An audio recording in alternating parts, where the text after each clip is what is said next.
ஸ்ரீ குருவாயூரப்பன் திருவடிகளே சரணம். இன்னைக்கு 4வது தசகத்தில் 9வது ஸ்லோகத்தை பார்க்கலாம். முதல்ல வார்த்தைகளை பிரித்து சொல்லலாம், பிறகு ஒவ்வொரு வரியும் சேர்த்து சொல்லலாம்.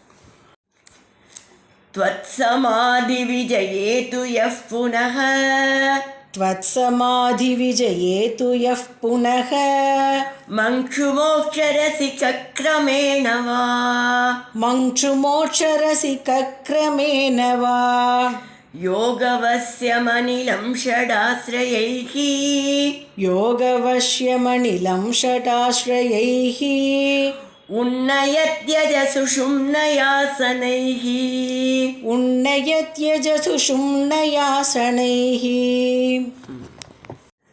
त्वत्समाधिविजयेतु यः पुनः मङ्क्षुमोक्षरसिकक्रमेण वा त्वत्समाधिविजयेतु यः पुनः मङ्क्षुमोक्षरसिकक्रमेण वा योगवस्यमनिलं षडाश्रयैः उन्नयत्यजसुषुम्नयासनैः योगवश्यमनिलं षडाश्रयैः उन्नयत्यजसुषुम्नयासनैः.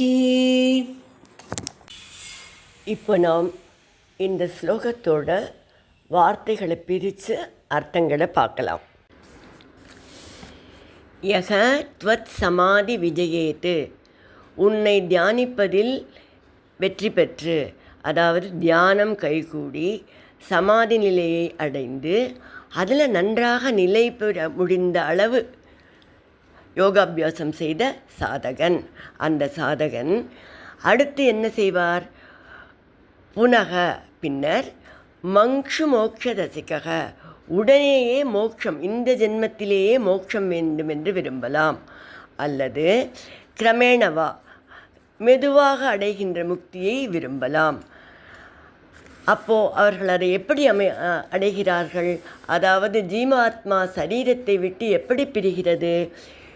யோகவசியம் அனிலம், அனிலம்னா பிராணவாயு, அதை யோகத்தினால் கட்டுப்படுத்தி யோகவசியம் சுஷும்னயா, சுஷும்னா நாடியின் வழியாக, சனைகி மெதுவாக, மெல்ல மெல்ல, உன்னயத்து உயரே கொண்டு செல்கிறார். இப்போ இந்த ஸ்லோகத்தை முழுவதுமாக பாராயணம் பண்ணி அதன் முழு அர்த்தத்தையும் பார்க்கலாம். त्वत्समाधि विजयेतु यः पुनः मङ्क्षुमोक्षरसिकक्रमेण वा योगवस्यमनिलं षडाश्रयैः उन्नयत्यजसुषुम्नयासनैः. சமாதி நிலையை அடைவதில் வெற்றியடைந்த சாதகன் எப்படி மோட்சத்தை அடைகிறான் என்பதை ஸ்ரீ பட்டத்ரிகள் இந்த ஸ்லோகத்தில் விளக்குகிறார். முக்தியை விரும்பும் சாதகன் மூச்சுக்காற்றை அடக்குவதாகிய பிராணாயாமம் என்னும் யோகத்தை செய்கிறான். அதனால் பிராணவாயுவை தன் வசப்படுத்துகிறான். நமது முதுகெலும்பிற்குள் தாமரைத்தண்டின் நூல் போல மெல்லியதாகச் செல்கின்ற சுஷும்னா என்கின்ற நாடி உள்ளது. பிராணவாயுவை இதன் வழியே மூலாதாரம், சுவாதிஷ்டானம், மணிபூரகம், அநாகதம், விசுத்தி, ஆக்ஞா என்கிற 6 ஆதார சக்கரங்களையும் கடந்து மெல்ல மெல்ல உயரே கொண்டு செல்கிறான்.